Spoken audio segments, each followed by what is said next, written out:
Before we get to the story, I'd like to say thanks so much for visiting the channel. I'm going to be uploading alternate history horror stories exploring the darkest possibilities of what could have been. So if that sounds good, please drop a like and don't forget to subscribe. It means a lot, especially as the channel continues to grow. I hope you enjoy the story. My name's Mark Anderson, and I've worked commercial salvage diving for going on 17 years. Mostly grim, straightforward recovery work, downed vessels, cargo retrieval, the occasional wreck survey for an insurance company that needed hard evidence before settling a claim. I've pulled bodies out of sunken wrecks more times than I like counting. I want to say that plainly at the start, because it's the baseline my entire career trained me to expect. And it's exactly why what happened on that particular contract broke every professional assumption I'd built over nearly 2 decades of this work. The job came in through a private survey firm. An unusual sonar return flagged in a deep offshore trench. Nobody had any reason to be scanning that closely. A wreck that hadn't been on any prior charts. My contract was simple on paper. Descend, confirm the wreck's identity, document its condition, and report back on whether recovery was even feasible given the depth. Routine work, the kind I've done more times than I can accurately count. The descent took the better part of 40 minutes, working through mixed gas protocols appropriate for the depth we were dealing with. My surface support crew keeping steady contact through a comms line that carries a noticeable lag at that range, but stays functional enough for real conversation. The wreck came into view a little past 600 feet, and even through the limited visibility of my headlamp beam, I recognized immediately what I was looking at. A commercial airliner, mostly intact, resting at an angle against the trench floor in a way that suggested a controlled, if catastrophic, water landing, rather than a violent, disintegrating crash. "I've got visual," I said into my comms. Fuselage looks largely intact, moving in for a closer survey. I want to describe what happened next as precisely as I can, because it's the moment that changed everything about how the rest of that dive unfolded. I worked my way along the fuselage toward a section where the hull had torn open enough to allow interior access, and shining my headlamp through that gap, I expected exactly what 17 years of this work had prepared me to find. What I actually saw stopped my breath cold inside my own regulator. Passengers, still strapped into their seats and moving, not drifting with current the way a body sometimes does in deep, contained water. Moving on their own, shifting position. One man near the gap, turning his head slowly toward my light, with an expression of confused, dazed alertness that no dead body should have been capable of producing. "Surface, I need you to confirm what I'm seeing," I said, my voice tighter than I wanted it to sound. "I've got movement inside the fuselage. Deliberate movement. I think there are survivors down here." The pause on the other end of that comms line felt considerably longer than the actual lag should have accounted for. "Say again, Mark. Survivors? At this depth? After this long submerged?" "I don't have a better explanation," I said, moving closer, my headlamp beam sweeping across a cabin that held, as far as I could count in that first disorienting look, dozens of passengers, all conscious, all breathing, in an environment that should have made either of those things completely impossible. I found the source of it once I got my light onto the cabin's ceiling structure, a strange, subtle shimmer running along a section of the fuselage interior that didn't match anything in 17 years of salvage experience. Some kind of pocket, sealed and stable, that had apparently preserved a breathable atmosphere inside that wrecked cabin, despite the crushing pressure and total submersion surrounding it. "I need immediate additional support," I said into my comms, working to keep my professional composure even as every instinct screamed at how far outside normal protocol this entire situation had become. This isn't a body recovery. This is a live rescue.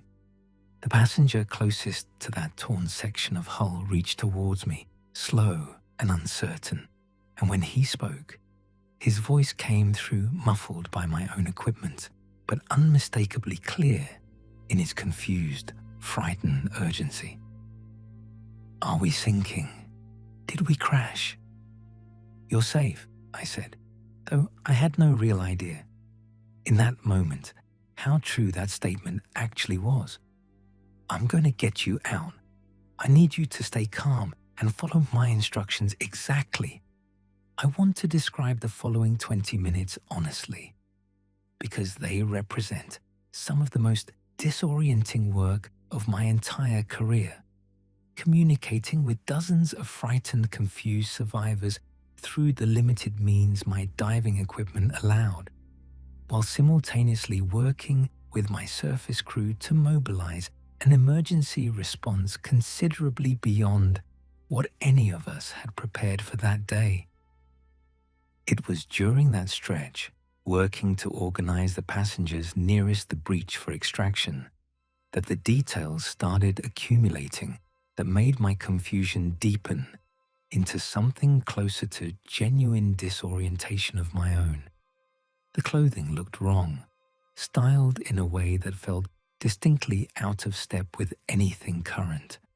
And when one passenger, a woman clutching a handbag against her chest with white-knuckled fear, asked me with genuine confusion whether we'd somehow diverted to a different airport, her specific phrasing and the calendar date she referenced, when I gently asked her to confirm what day she believed it was, sent a cold shock through me that had nothing to do with the deep water surrounding us.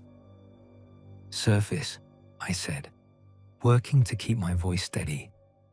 "I need you to run a check on this aircraft's tail number the second I can get it to you clearly. Something about this doesn't add up." I found that identifying number stenciled along an interior panel near the cockpit bulkhead, relayed it up through my comms, and continued working to organize passengers for extraction while my surface team ran that number through whatever aviation records they had access to. The response, when it finally came through nearly 10 minutes later, made my hands go still against the harness I'd been securing around an elderly passenger.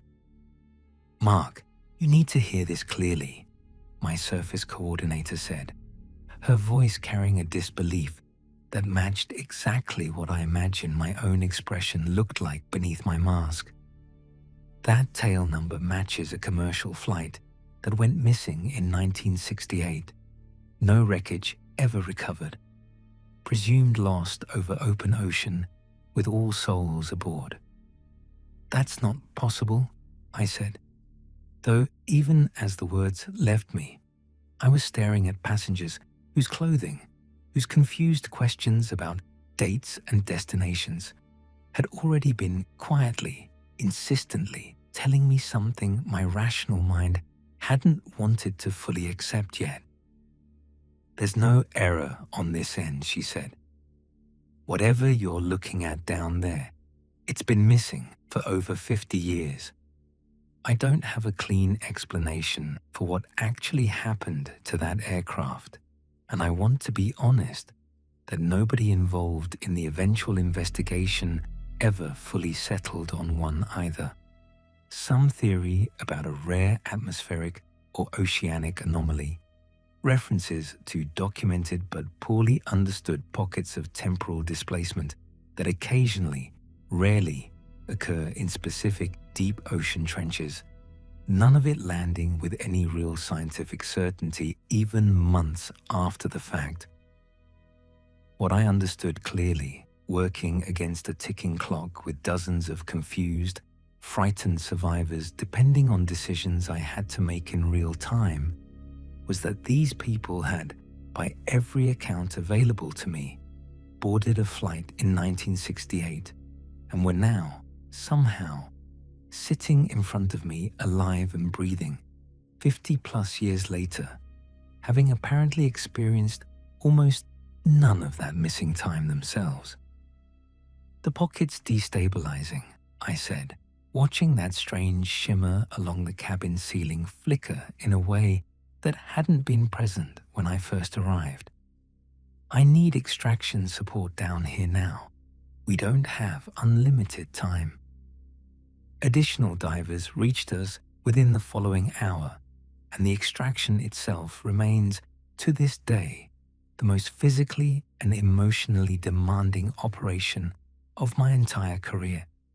We worked in careful, coordinated shifts, guiding disoriented, frightened passengers through a breach in the fuselage and up through 600 feet of open water using emergency ascent protocols normally reserved for far smaller numbers of trained divers, not dozens of civilians with no diving experience whatsoever. I want to describe one specific passenger, a young mother traveling with a small child, because her particular fear and confusion crystallized everything that made this rescue so genuinely harrowing beyond the obvious physical danger. She kept asking me over and over as I worked to secure her and her son into emergency ascent gear, whether her husband would be waiting for them once we reached the surface, whether this whole ordeal would somehow be over quickly enough that they wouldn't miss their connecting flight. I didn't have the heart in that moment, working against a failing air pocket and a genuinely dangerous ascent, to explain to her exactly how much time had actually passed since she'd boarded that original flight.